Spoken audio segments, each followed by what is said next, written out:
Hey, are you ready to meet a candidate? Yeah, you are. What is Meet a Candidate is the question that was just on the screen. Well, I'm gonna answer that. It's a 30-minute interview show where I try to help you get to know a candidate. Now, I'm not a journalist. I don't know anything about politics or policy or most other P words for that matter. And most of us don't, honestly. So let me, Paxton, be your proxy, maybe the lens by which you see these candidates so you can make an informed decision. So I'm gonna ask everyone the same basic questions, and with that, I would like to welcome today's guest.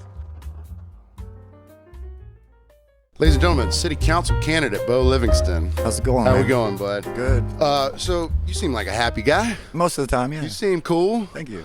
Why would you ruin this by running for such a soul-sucking job, man? That's the question that so many people have asked me. And honestly, I don't have the greatest answer to that other than I care about so many people in this community and I'm watching things go downhill. And there's so many people I've seen just have to move off of the island. They've either lost their housing, they've been priced out. All these businesses are having problems finding workers, and I think there's ways to find solutions to that, and nobody's really paying attention to it right now. I think that's the consensus, the pretty hot button thing, which is also a concern of mine, even outside the realm of politics, is most people don't understand that the reason the community is the way that it is because you're sitting next to service industry workers or people who try to live and work down here. And they're much cooler to hang out with than most people. Absolutely. The people that come and visit, they're like, oh, you know why? Because they're professional socializers. Right. Everybody that works in any service industry down here and lives on the island, they spend a lot of time just talking to tourists that are here, whether it's at work or if you're just hanging out somewhere. And I think that's part of what the tourists love about being here. And that's what creates the community. So then all of a sudden, when people like that are being priced out, then there goes a lot of the community with it, so and the things that the tourists love also. Draw, yeah, exactly. Well, that's good. That's the perfect answer, actually, because typically, you can ask someone a question like that, and they got some like boilerplate thing. I stand for this. I stand for that. Instead of, hey, man, I care about the community, right? The way that it is. Oh yeah, and I've been here roughly 6 years, not quite, 6 busy seasons anyhow. And I've watched so many people leave the island, and just it's sad because I miss a lot of those people. A lot of those people are missed by the business owners from the businesses they were in. And I hear a lot of people say, oh, well, why can't they just live off the island and work on the island? Well, people who do work on this island understand how hard that can be.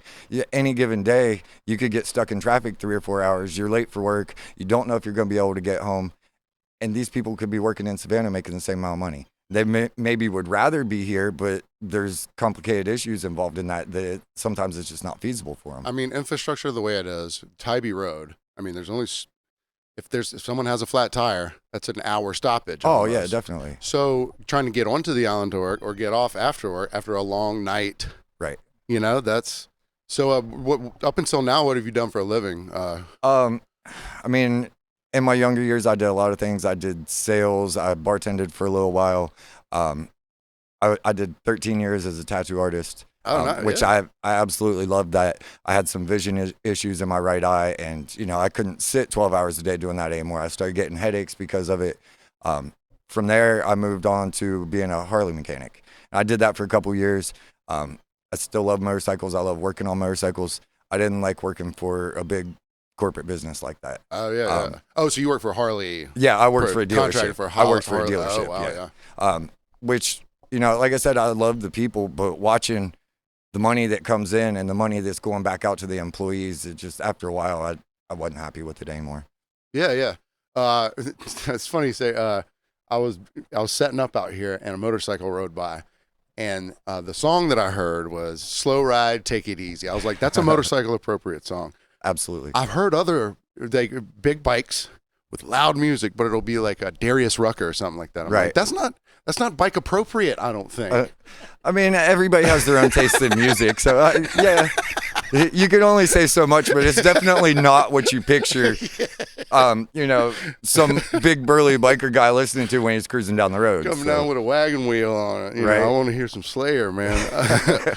So, unfortunately, social media is a necessary evil. Oh, definitely. Especially trying to get your platform and your ideas out there. And the worst part about it is there's a little thing called the comment section underneath Right. any post. Absolutely. And people typically seem to air even more grievances than they really actually have, just because it's sort of an anonymous platform, and you can just say anything you want just to get reaction. Right.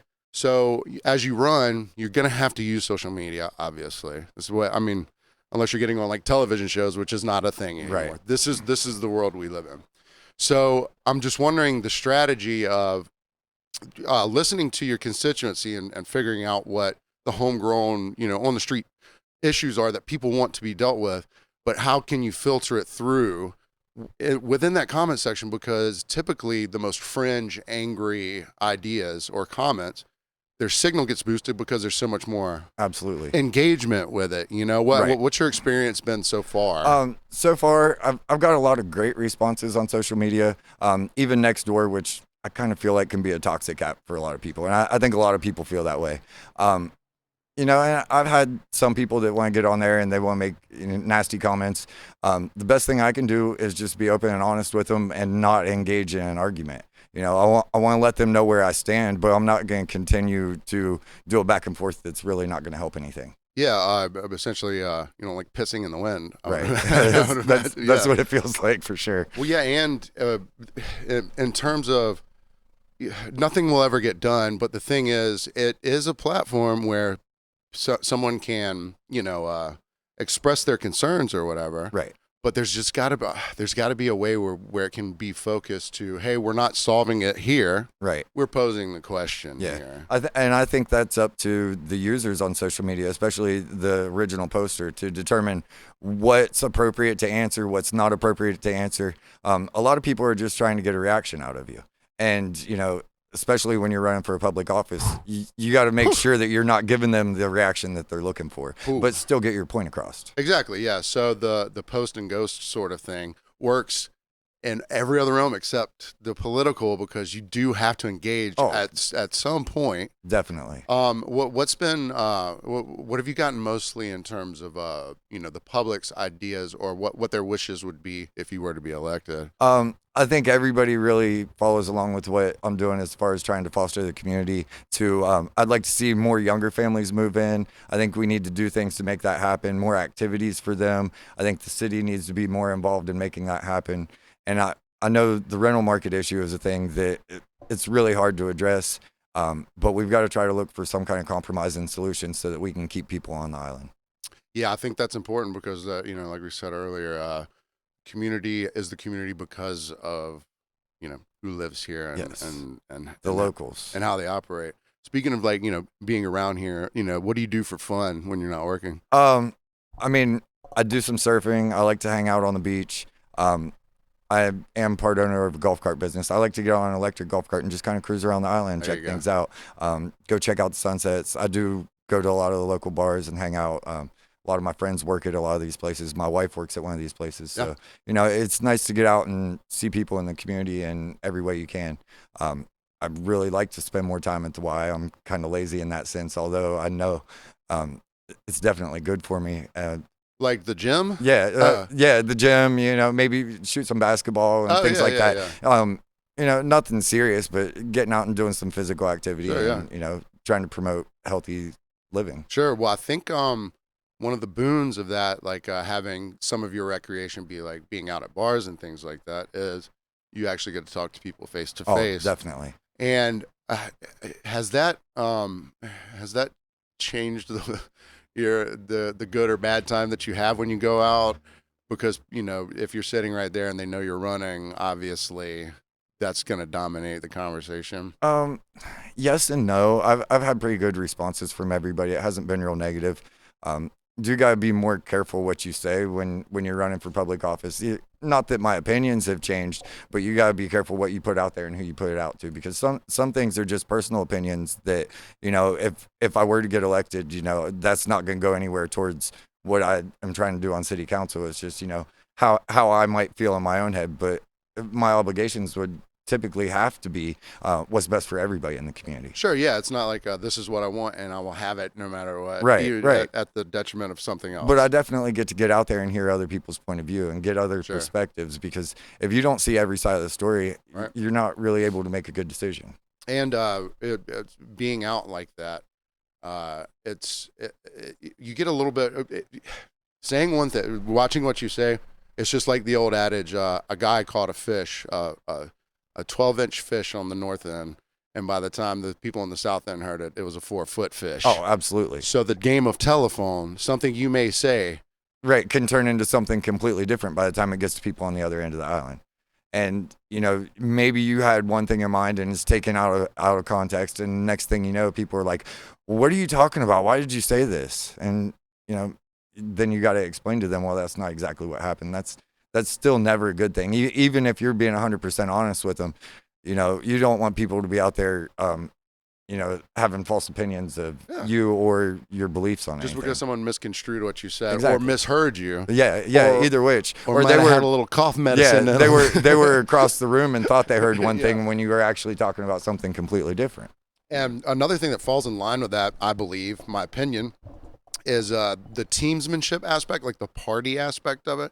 Because especially here in the South, people like to think along the lines of party politics whenever they discuss anything, right, even at a local level. Oh, right? Definitely. And that sort of informs the way that they make their decisions, and they tend to want to hold a really hard line or toe a hard line, right, with their that aligns with their like sort of political thing. And it's kind of folly because we're in such a micro thing down here. Party politics literally just don't make any sense. No, because when you get down to the smaller issues, you can have people in the same party that totally disagree. Exactly. And, you may have some people that they're really hard on what their certain political party believes, but then they're living a whole different life, yet they don't want to admit that, even though in their own head they may realize, okay, this is what I say I believe because this is what my party says I should believe. Yeah. But that's not what's actually going on in their life. And that's not what they live. I used to work for a guy, and no immigrants ever. He held these really hard lines. But guess who he was hiring to do? Oh, right. Right. So, everyone has their things that they hold true to and hold strong to, their ideals. But we got to get real with ourselves and each other, that no one's infallible. And hey, man, us talking and getting something, somewhere in the middle is a lot more. It does a lot more than deciding that if you disagree with me on one thing, that automatically means you disagree with me on everything. It's really hard to find any compromise in anything if you're not willing to look at everybody else's view.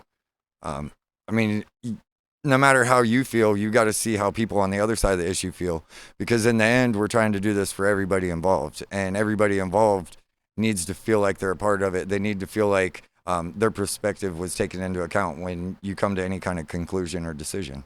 And I do really feel in my heart that most people want what's best for the community. That they just don't always see how to get there, and they don't know how to approach it or functionally make it work because they're so used to that social media interaction of, unless we're dunking on people and getting the likes and getting the clicks or doing the outrageous thing that gets attention, then you're not making any impact. Right.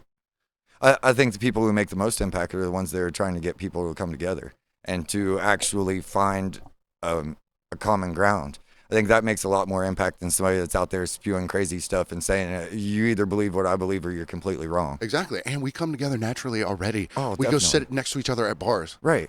And you sit and talk to people that, a lot of the people on this island that I'm friends with, I don't have any idea what their political views are. I don't really care. I don't give a shit, man. There's a reason votes are secretive. Yeah, right. And political conversation can be healthy in some senses, but it can definitely be poisonous in others. And inherently, after about 10 p.m. at a bar on Tiger, it's a bad idea. The political conversations are, they're not always so fruitful. Absolutely. So, if you were elected, have you considered maybe pre-ordering some like mood enhancers or stabilizers for the inevitable depression that will come from the slog of these council meetings. Well, not to say that that's a bad idea, but no, I definitely haven't considered it at this point. Just a thought, because if we're all honest with ourselves, those meetings, they aren't the sexiest thing in the world, Right. and which obviously it comes with the territory, obviously there's going to be the hot button things that are snappy, but an hour-long dissertation about water tables and sediment deposits. Lots of caffeine before, lots of nicotine afterward. And also there's this sort of this unspoken rule that you can only get, if you're on the council and you're a man, that you can only buy your clothes from Bass Pro Shop. Are you gonna buck that trend? I sure hope so, because that's definitely not what I wear now. And I know for at council meetings, maybe a t-shirt's not appropriate for most meetings. Sure. So yeah, I'm gonna have to dress up more than what I'm really comfortable with. But yeah, I got you. Bass Pro Shop's not gonna be my way to go. I think you get a discount if you're on the council. No, but and not even I do a comedy podcast. Oh yeah. And not to trash it, but like the one cool thing about Tybee is you could roll in there with a t-shirt and flip-flops, and as long as your ideas are good, yeah, most people aren't gonna judge you. Nobody cares, Right. And and that goes along with the culture that we were talking about and the community that we were talking about. You walk in anywhere dressed anyway, no one, the radio doesn't screech to a halt because you're not wearing a certain. Oh, absolutely. And I think people on Tybee are a lot more accepting of people who look different, people who dress different. It's just part of the culture that's here, and it's one of the reasons I love the place. I came down here in 2018. I was gonna say, what brought you down? Originally, I was just going to be down here for a couple months to help my mother with the family business. I got here, I loved it, and I never left. My wife came down for the first week I was here, and she's like, why are we not living here? And I'm like, I'm asking myself the same question. So she went back, handled all the things back in Ohio, and I pretty much never left, other than driving up, packing everything everything in a moving truck and bringing it back down here. So that right there pinpoints the beauty part of it, because I think today, if you'd have come today, it might not have been that way. Oh, absolutely. If you'd have walked onto Tybee today. A lot of the things that I fell in love with originally are still here, but I've seen a lot of changes just in those 6 years. It's definitely a little different. It's going in that direction. Yes. It might not be the be all and end all right now. And that's one of the things that I hope council changes. That's what I'm doing this for, is I want to see things going in a direction that everybody that lives on this island is going to be happy with. I'm not worried about the big investors that don't live here. I mean, they don't vote for us anyway. Maybe their money does in one way or another, but they don't. So that really shouldn't be the concern of council, I don't think. I don't think so either. And especially coming from, you being on the streets and knowing people, like we met naturally. Right. Right. And you're not up there often, but when I do see you, we automatically knew. Right. Couple cool dudes, man. We're gonna just hanging out. We're gonna get along just fine. Absolutely. I don't know shit about right. you. Right. Until I didn't know you were from Ohio. Right. Does not matter. That's the beauty of this absolutely. place, Yeah. So, and I'm glad you're here because, like, especially a fresh perspective, because a lot of people, the you ain't Tybee people, they think there's some litmus of like how long you got to be here before you're considered, right. before you're allowed to have an opinion about things that are going on. Oh, absolutely. And the reason things are skewing in a bad direction now is because people that have been down here think they know everything already. Right. And they'd kind of like to, I don't know, just the change that they want is more suited to a smaller group of people rather than a smaller, noisier group of people. I believe exactly. And what I'm trying to do is accommodate them along with everybody else that's a resident on this island. I think everybody deserves an equal say, and then we've got to try to find resolutions that are good for everyone involved. Everyone wants to be happy. I think everyone wants to work towards the same thing. Oh yeah. It's just the culture of the council and the way it's run right now is, I mean, you can almost look up there sometimes and be like, I know what this half wants. Right. And I know what that half wants. And right. they're never gonna. Yeah. So you got to find a compromise. So just to wrap up, if elected, like, besides, having people be able to live and work down here. What would be your like top 3 greatest hits or ideas? I think we really need to work on the infrastructure on the island in all types. I mean, I know in 2025 our allowances of water in and out is going to be reduced to where we're gonna have to pay fines on our usage way above what people are expecting now, and that's going to come back to everybody who's paying their water bills. We got to find solutions for that, because our usage isn't going to change, but our allowances before we start getting fined drops dramatically. The roads.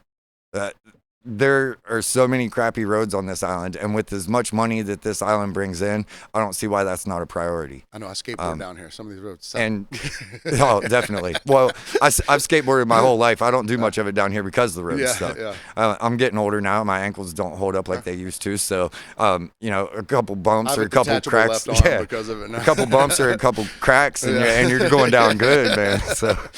Other than that, I'd like to see more activities for families. I'd like to see more things that not just for the residents who have kids on the island, but for people who come visit and bring their kids with them. More family-oriented activities on the island. Yeah, I was running at JC the other day, and I saw they have a after-school like ballet thing. Right. And I was like, see that using the spaces that we do have. Right. For for family things. Like Absolutely. That. Because and I agree with you. There's certain parts, certain aspects of Tybee that are so not family friendly. Oh. But they're juxtaposed right up against things that are very family friendly. So people get the wrong ideas sometimes. Oh, absolutely. But the optics of it are, because, sometimes people walk up to Huckapoos, they're like, hey, you sure I should bring my kids here? Right. Sometimes they shouldn't. Yeah. I mean, you got to kind of judge it. That's a place that, especially earlier in the day, it can be great to bring your kids there. Yeah. At 11 o'clock at night, it's probably not a good idea. Right, exactly. But having more options on the island, like you were saying, for, hey, this is definitely safe space. Right. For family stuff. Absolutely. Yeah. Well, man, I'm really glad you came and talked to me. Oh, yeah, absolutely. This is I'm glad great. to do it. And Beau Livingston, City Council, and we'll see y'all in the next one. Absolutely.